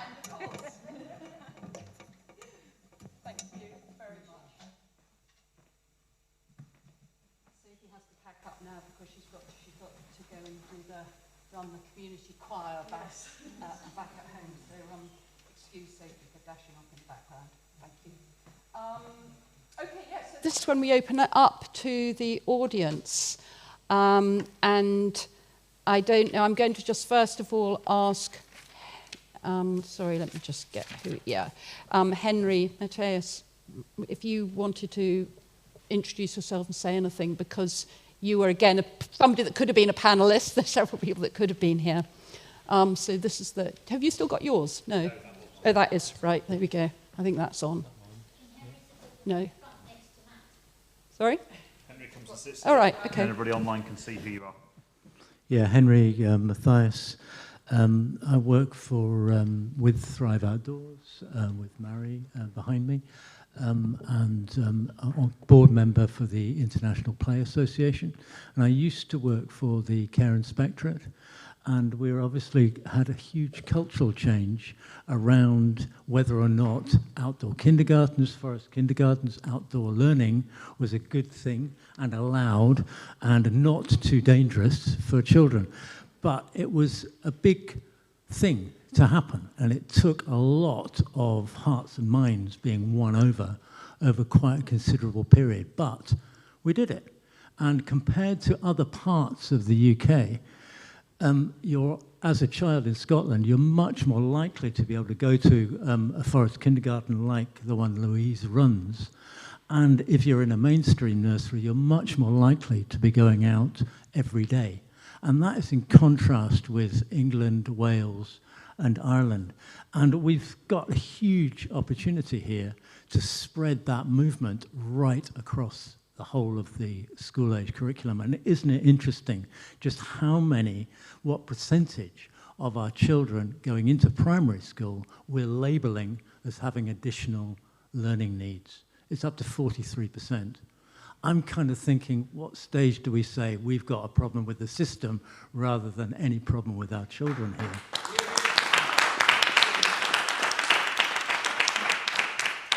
And isn't it interesting what parents are doing, voting with their feet? As soon as government allowed parents to say, I'm going to hold off my child going to school, keep them on for an extra year, I think we're up to, what, a third of parents, is it? Voting with their feet now? Something like that? Absolutely incredible. And we've got a movement. Something's really happening on the ground out there. And with Upstart and the new campaign for the school starting age to be raised according to all the rest of Europe, that is gathering momentum, and fascinating to see the cross-party consensus. Even the Conservatives are looking, positively at outdoor play, and I think we've got a real opportunity on our hands now. That is very encouraging. Thank you. That's lovely to have that optimistic take. Thank you. Any questions in the audience? Oh, great. I can just keep asking my questions. Ninian. Oh, sorry, yes. I beg your pardon. Thank you. I'll come in, though I'm really aware that a lot of men have been asking questions from the audience, and I just thought, oh gosh, there must be somebody else.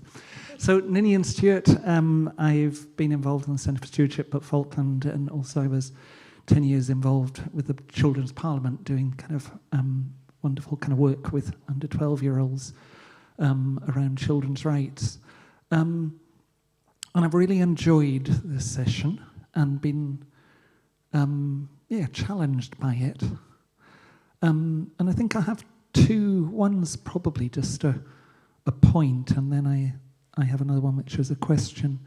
I think my point is that it's been really good to hear from the public and private sector, and there's something about the community sector also being here in a sense. And I speak as that from somebody who's involved in the Forest of Falkland and some landscape around Falkland, and that, there are folks who, I don't know, homeschool and show up and kind of, it's interesting because it's not homeschooling, it's actually unschooling outside. And just the power of when those people and groups can get an access, there's something around the power of what can happen.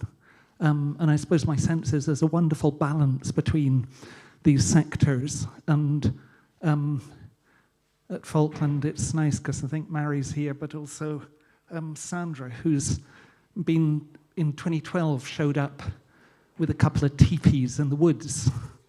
And kind of the teepees have kind of gone by now, but just the kind of free-ranging kids are, I don't know, you're 12 years on from kind of one group to the other.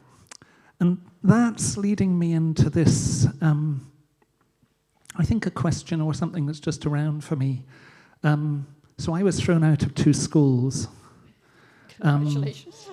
And actually my education, my memories of schools is being in the woods, doing things you shouldn't do at, woods, smoking dope and drink, and all of those things. But actually, school was where the the woodland was where I think I learned and began to sort of form myself and give myself grounding.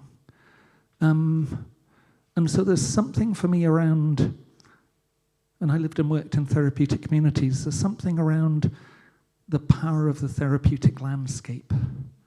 And I guess it is around, kind of the outdoor classroom. But actually, when we do realize that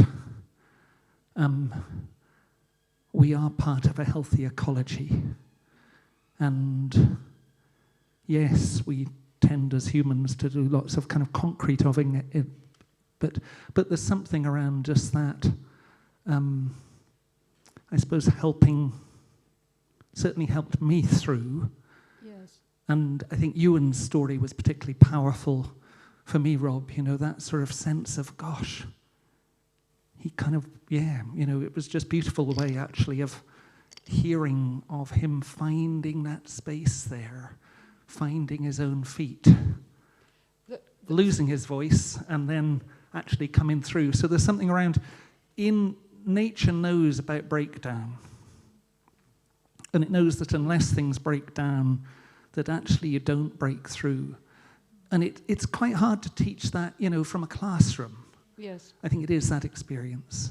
Yes. So, anyway. I mean, talking about the woodlands, I mean, that's something we can't replicate in a playground. That is your trip out. Generally, we've spoken more on the playground and less on those trips out. I mean, how important do you think the trips out to the wilder places, be it the sea? I mean, you've managed to do it. You just do it. Is it just a matter of teachers just taking the thistle and going? I'm trying to work out what's holding up. It seems to get back to the teachers being too frightened or restricted by the curriculum, or... I don't think they're frightened. I think there's quite, most of the teachers I know I worked in primary schools before I was in secondary, and most of the teachers genuinely want the best for the kids that are in their class in the schools that I worked in, and I would go along with that. But there's something stops them going out, and it's like losing control, and the worry about going out and you're going to be on the front page of the paper. But it's not them. It's never bothered me for some reason, because I think if no, it's like because if I'm taking the kids out, things stuff happens, and the kids need to be able to adapt to that. And if you work your way up to it, big things going out, then they take it in their stride. I mean, certainly with that, the radio conversation was there. I think if that happened to some other colleagues that I know, they would have gone to bits, because I hadn't seen him for about 15, 20 minutes or so. I'd kind of have a vague idea of where he was, but I knew that he probably knew where he was, and he wasn't going to panic. He was just sitting, enjoying what he was looking at, which is the impact on that for him will stay with him for a long, long time, I think. Presumably the head teacher's got quite a strong influence here, but if you've got a head teacher that encourages their teachers to go out... I mean, I did a year-long programme with a local primary school, and I approached 3 primary schools before the 4th one, where my children were actually let me do it, which is going out into the woods and building a big sort of construction thing.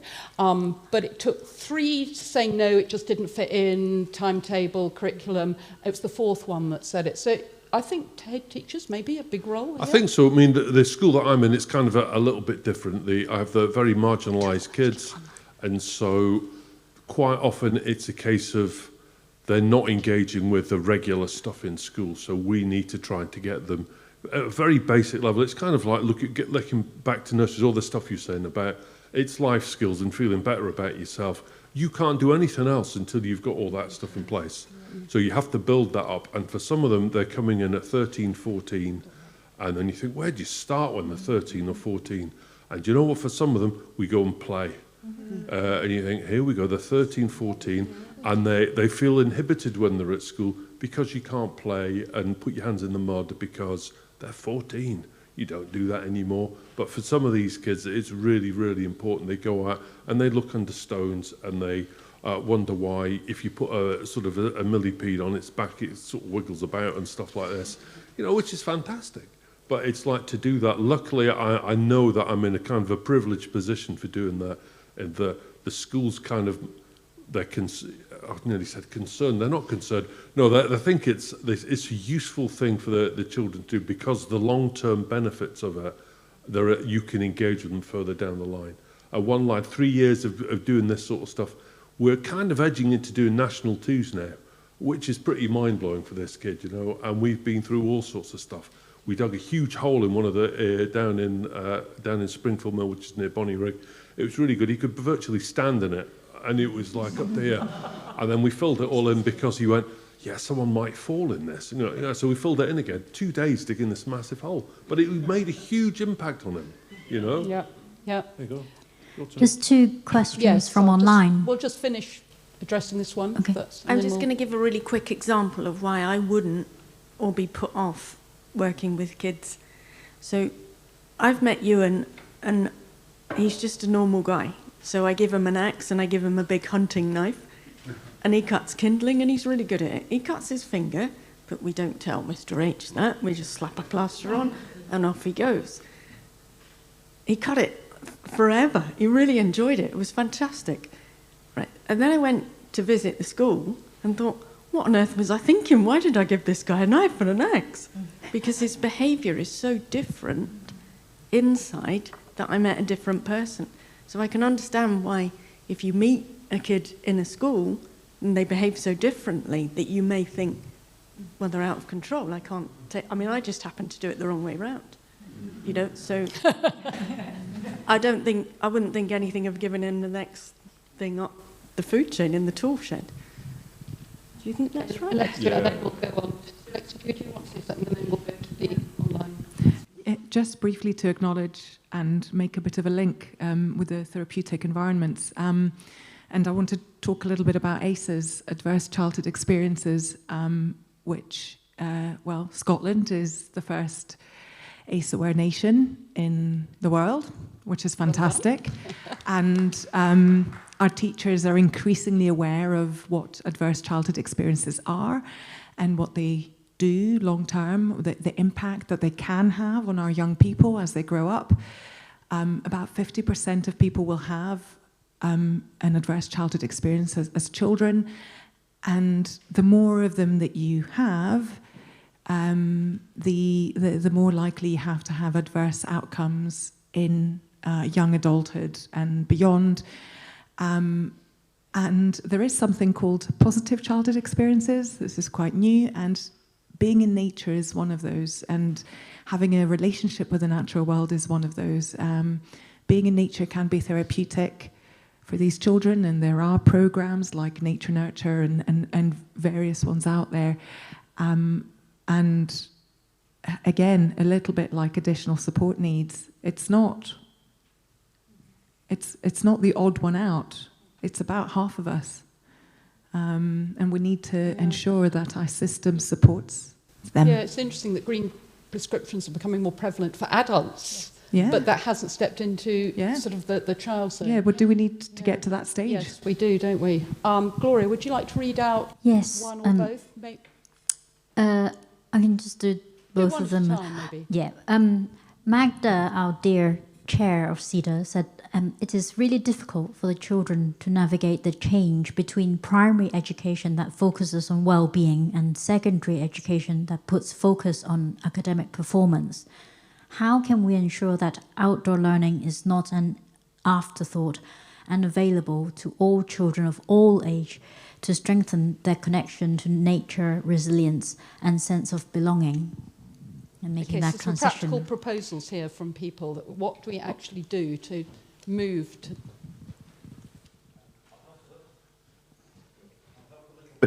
That is on. Not by talking about outdoor learning, but going back to Rob's point of play. So we ran a project looking at transition between primary and secondary school, because you leave the primary school, which is a play-rich, play-positive environment, and 6 weeks later you wash up in the big school and you're told that play doesn't happen here. I've told this story a few times. I got the phone call on the first visit of my eldest son to secondary school at the end of the day to say, your son is in trouble in his first day at secondary school. He climbed a tree. How dare he? It's dangerous. Of all the people in all the world to call and say, your son is in trouble, for climbing a tree, how dangerous, I was probably not, and I don't think the conversation went the way the head of year thought it would go. But I think there's something really strong there about using play, because this is the space where children have time to themselves. This is a time where they get to decompress. They're not under the adults. This is the time where actually they can sustain the play they were doing in the primary school and the secondary school, and nobody's going to notice. And it's just fine. But culturally, children are told you're in the big school now. Culturally, we're finding that secondary teachers are really ill-equipped to think about play. It's just not something on the agenda. I could go on into outdoor learning, but I just want to add one sort of final thought on that. As we think about older children, primary into secondary and secondary students, it's very easy to look at the practice we do so brilliantly in early years and think, well, we'll do that. But actually, that's really infantilized. That doesn't meet the need of adolescence. And I think the way we approach outdoor learning and play for older students is really quite different from what we think is good practice in, say, early years now. And I think there's more work needed and more research needed in this area. And I think it's one of the reasons we're not seeing as much happen in secondary schools, because we keep applying the same childlike approaches to it rather than the adolescent and what suits those learners and their play. And similarly, there's a lack of playgrounds or play areas, isn't there, for adolescents? There's one in Glasgow that was built, but otherwise they're always aimed at primary. I wouldn't be quite so strong on that, and I think there are some good examples. What I would say is they very rarely exist in schools. Yes. So we do have, I have local BMX tracks and things like that. They are fantastic adolescent spaces. But I think there is an issue there, and again, I think there's more work. Again, funnily enough, we did some work about 10 years ago, sponsored by Inspiring Scotland, looking at the value of play for adolescents. We looked at what opportunities they were, and we looked at some global ideas for kind of play around the world. And it's fascinating, but nobody's been brave enough to fund the project I want to run yet. So I'll come back to you one day, and they will. And Alexia, are you doing research on secondary school age? I am not, but I do know of people who do adolescent play and adolescent risky play at QMU and in other places. So it is happening. I do microbes at the moment, and we're looking at the first 1,000 days of a child's life. Okay, let's do. All right, everyone, Davina, and then Louise. Okay, go for it. No, I was just saying I totally understand where you're coming from. With that idea of pushing early years pedagogy right the way through. But I do think there's a lot to be said around making play come alive through inquiry-based learning, which is a lens that is definitely being shifted onto secondary, which is really, really lovely to see. The IB curriculum is particularly good. Again, obviously, predominant over in Finland, Denmark, all of those countries who've been getting it right for a long time. But I do think there is a lot of possibilities for the play to be utilised in that way. So important that we also, again, we've been talking about it, this archaic education system that has been around since the dawn of time. You know, everything else is evolving and changing at such a rate. You know, we're educating children for jobs that don't exist. So we have to start thinking outside of the box in what we teach them. They need to be creative. They need to be team players. They need to be able to look at a problem that an AI bot is not going to be able to solve for them. I mean, this is dated probably about 6 months ago. I looked into this, that children leaving school and leaving higher education, university, the most sought after job was an AI prompt engineer. Millions of people going for these jobs. What makes you stand out to do that? You need to be creative. You've got to have an imagination to be able to give that AI bot what it needs to be able to produce that campaign for you. So I do think there is hope within sort of inquiry-based learning following children's interest, which might be slightly more palatable to the policymakers if we frame it around an education perspective. But yeah, learning through play. I mean, we as adults like to play. So is that more along the lines of Rudolf Steiner type school, just for people who don't know what that means? It is inquiry-based learning. It's experiential. It's following an idea rather than telling the children how you are going to learn. You follow their interests and you ask them big, open-ended questions rather than framing it for them, and see where the learning takes you. It's Yes. But you do have to be brave. It's like everything. Yes. You've got to be brave. You've got to say, okay, let's try it. You have to not be resource focused, because obviously if you start doing that, then you have to pay for all of these ideas that they're coming up with, and, Yes. and that's never going to fly with anybody. Right, thank you for I would also say, just, on the whole early years pedagogy and moving through, I want to come back to the documentation as well that we've been given in early years. Henry spoke about a massive shift in the Care Inspectorate. That shift is now taking place in Education Scotland. But as a teacher, looking at the documentation we have in early years compared to some of the documentation that our primary and secondary colleagues have, it's not massively accessible in primary and secondary. It's not palatable for any teacher to read. Whereas that early years documentation, things like Realising the Ambition, Out to Play, My World Outdoors, has been written in a way that's easier to digest and more engaging. So I think we should really be taking a look at the format of that documentation as a potential quicker, solution while we change policies and things, especially with new government coming in. What have we already got? How can that be adapted into primary and then into secondary? Or why not primary and secondary at the same time? Right, okay, thank you, Louise. Tyson, Glo, do you want to ask the next? Yeah. Well, actually, Jennifer suggested an excellent example of outdoor play is Baltic Street Adventure Playground. If you don't know that, you probably do. And some links we could probably share afterwards.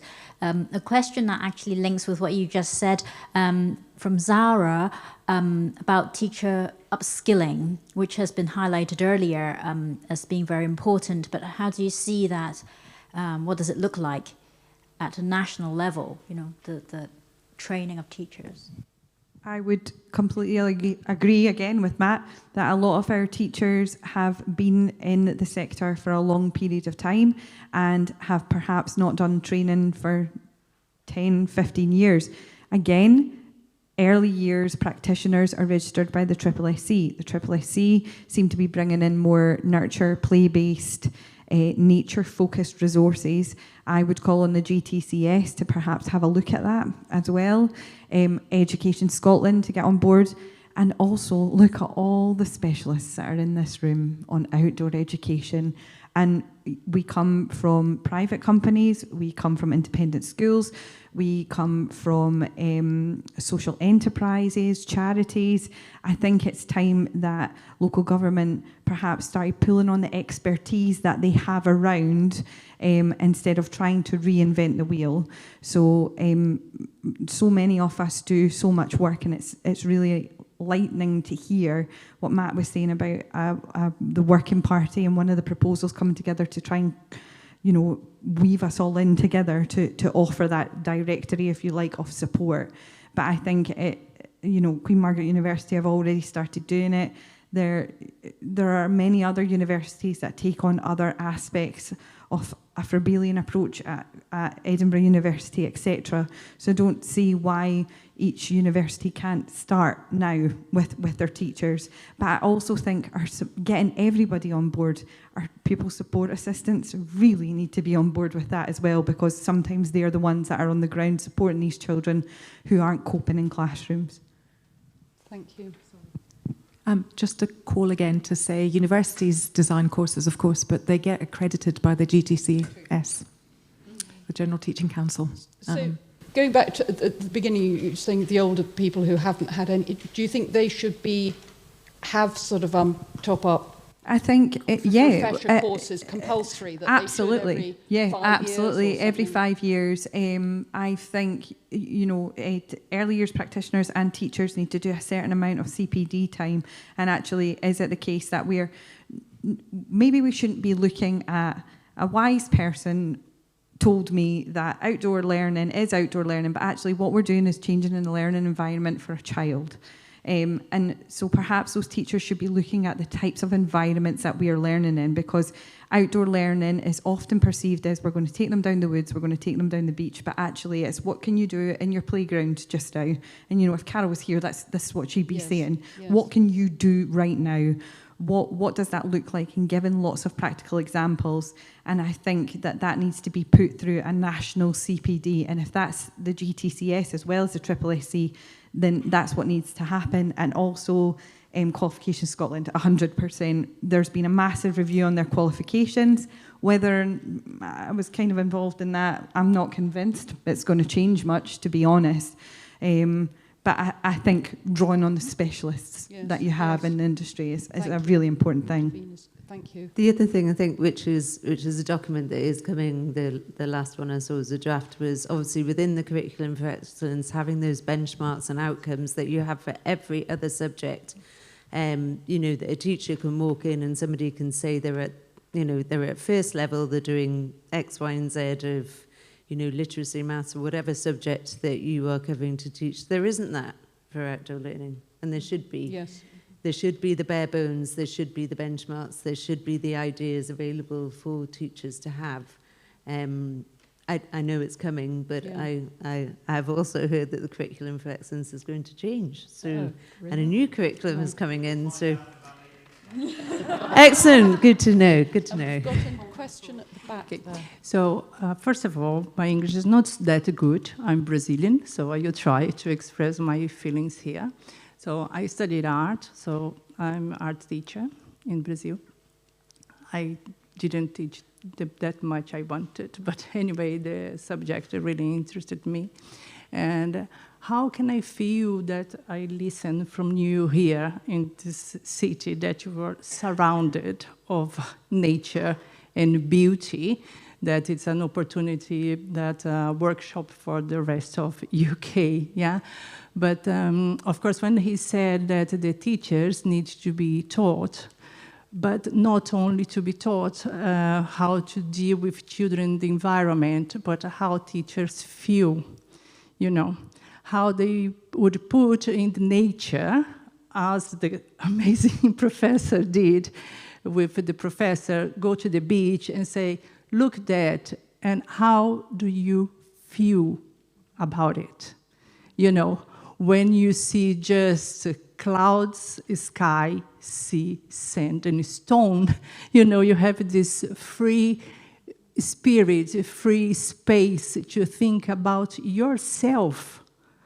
Because some teachers nowadays, they are so needed, they are so stressed, yeah? So they are afraid to be outside because they are afraid that something that could happen to them would happen to the children they are taking care. So, and then we need to look to ourselves and think, how do I feel in nature? Yes, thank you. And then, I don't know, I'm tourist here for a few months. I just came because the subject really interested me, but I think more and more we need to think more about our feelings and also about poetry. That is another subject that interested me to this event, because I went also to another event in the Poetry Society, close to here. Yeah, and then I asked, so how often do you teach poetry to the students? And said, in the primary school and also in the high school. So there is this gap. Yes. I think to me what you're highlighting is how much easier potentially it could be to teach outside. And the irony there that teachers think it's easier inside a classroom where the stimulation is pretty low quality. I mean, they either there's, as you were saying, concrete walls, or otherwise they tend to overstimulate with so many pictures and things that the sort of neurodiverse people can't cope. But in nature, as you say, the teacher doesn't have to do so much. Just put them on on the beach. There's much. You'd think it would make the teacher's job much easier, wouldn't you? Yeah, exactly. Yeah. So this is my contribution. And I hope, more and more schools teach more poetry also to the students, because it's a way to think in a more metaphorical way that AI will not substitute that. And today I also went to AI events. And then more and more AI will bring responses to us that in a metaphorical way, it will not do it. It is about us, teachers and art and nature and poetry. And by the way, SEDA in Portuguese means silk. Silk. All right. Yeah, so we are in a silk environment here. Thank you very much. Thank you very much. Thank you. Rob, you want to answer? Yeah, can I just add to that? I think that was fantastic what you said, and I agree with you 100%. We can have policies and documents and training courses and all that stuff, but it doesn't change how you actually engage with the big outdoors. Now, the curriculum and all of those sorts of things, people read it, we go through it over and over again, we set an in-service days, and we come up with the same things. But the kids where I see the most impact, and I'm talking about these are really marginalised kids, these are the kids that are going to cost the society we live in hundreds of thousands of pounds as their lives go on. They're probably not going to put a lot back in, but they're going to cost quite a lot. And a couple of the boys, one of we go out, we make sculptures when we go out. And we just leave them in random places and we just see what happens to them. And it's fantastic, and they talk and they enjoy being out. How do you get other people to do that as well? It's very, very difficult in that I don't know how to do it. It's just something that I've learned how to do. And I maybe haven't learned, maybe I've always done it because of where I lived or what my life's been like and all that sort of thing. But you need to get that feeling inside you for when you go out. You want to be able to look around, and when you're looking at the sky or the sea or the ground or a big hole in the ground that's full of junk, you need to have that sense of wonder and interest, and that to get that into teachers is difficult, because you're right, they do come in and you're bombarded with all this stuff that you need to do. Your lesson's got to be like this, and you've got to be able to take this, finish that and get through this. You've got 43 minutes, by the way, to get through it all. And I mean, for some of the kids I work with, they're in the, because they've been so shit at being at school, they're now in the privileged position. They can actually go outside and enjoy the world. It's crazy stuff. It really is. Okay, thank you. And I think that, did you want to add something? Or just very quickly, just to say, we talk a lot about knowledge and confidence, but we have research to suggest that one of the biggest predictors of taking children outside is nature connection, is for a teacher, is to themselves feel connected to nature. And unfortunately, due to what we call the extinction of experience, which is more and more of us are growing up indoors, the new generation of teachers that we're getting are lacking that.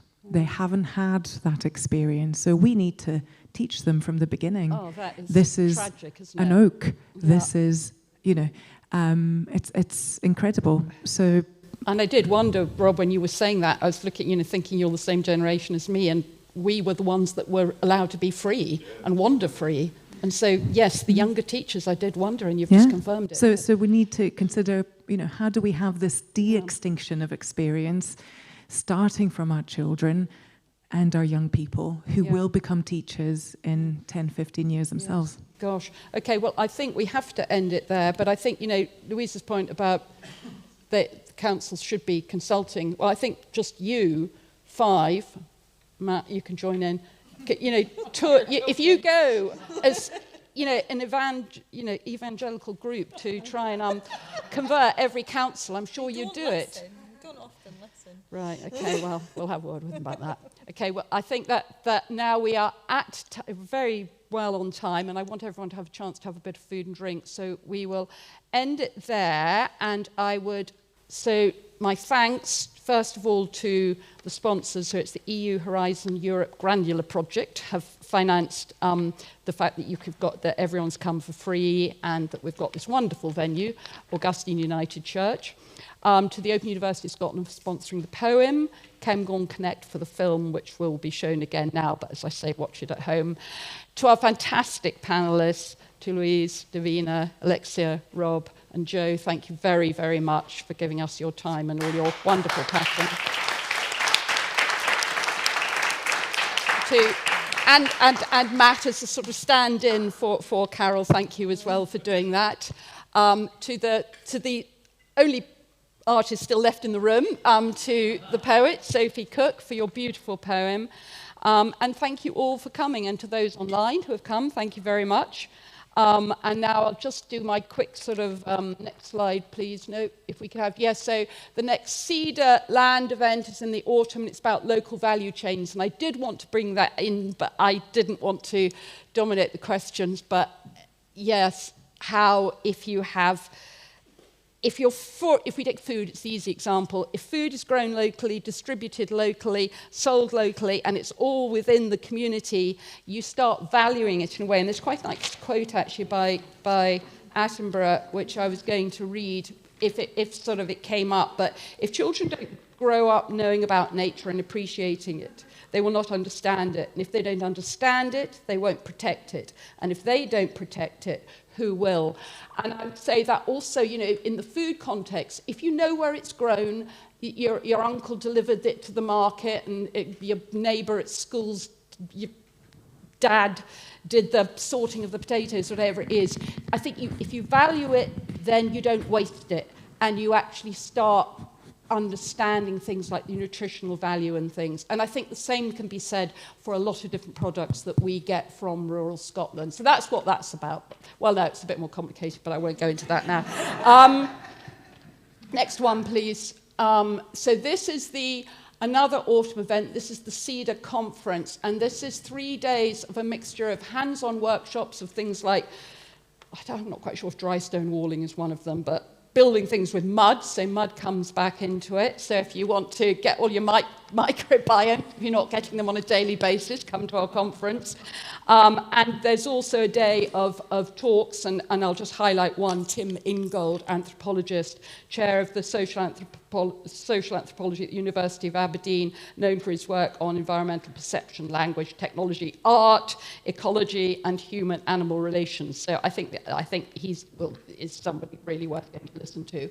And then final slide is just simply do support SEDA. You can sign up to a newsletter, you can become a member, or if you're interested in SEDA Land in particular, which is the bit I run, just make contact with me. And we're always looking for volunteers. And talking of volunteers, thank you finally to Glow, who's I never know which desk she's hiding behind, who has done this single-handedly because Jen, unfortunately, is ill. So well done. Very good. And thank you to David, who's prepared the food. And this is the last time, apparently, David's doing this. He's been doing this for years, as well as all the myriad of other voluntary organisations he's involved with. So I'm very much hoping, before you say anything, that somebody will volunteer to step in to take over your role. So tonight, Gail, you've posed it as a green drinks opportunity. So we've still got the venue for a bit longer. So you're welcome to stop and grab a bite to eat and mingle, because it's unusual we get such a rich mixture of people coming together tonight. So don't rush off, do stop for a minute. Yes. Okay, so with that, I draw the event to a close, and please, yes, have a drink, have some food, and get chatting.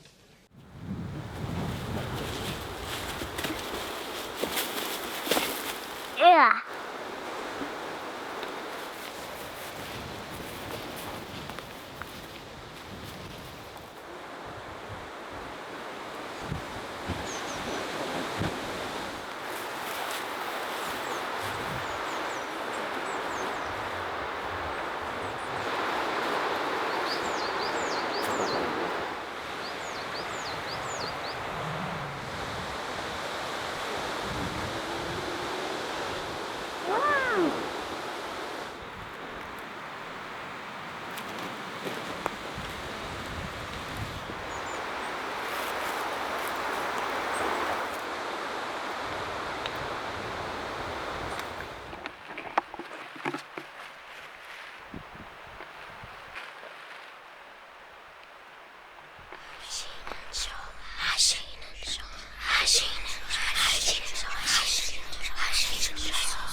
sad, glue was sad.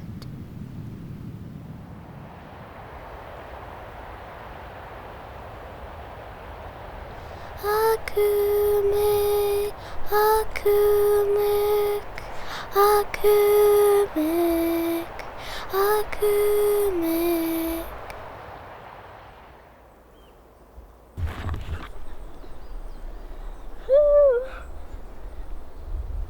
Ifas, ifas, ifas, ifas, ifas, ifas, ifas, ifas, ifas, ifas, ifas, ifas, ifas.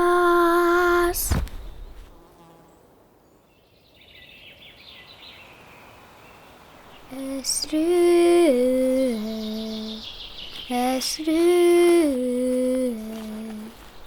esru, esru, esru, esru, esru.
Céimar a sur in dhéin, cutre chéich.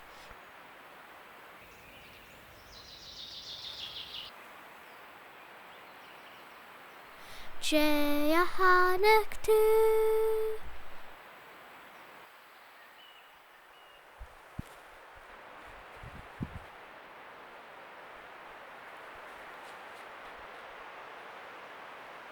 Yn bu y ffarach gyn toliachas.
Oh,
Kandala, Kandala, Kandala, can you ding Kandala, Kandala, Kandala, can you ding Kandala, Kandala, Kandala, can you ding Kandala, I ding Kandala, eacher, I ding Kandala, eacher, I ding Kandala, eacher, I ding Kandala, eacher.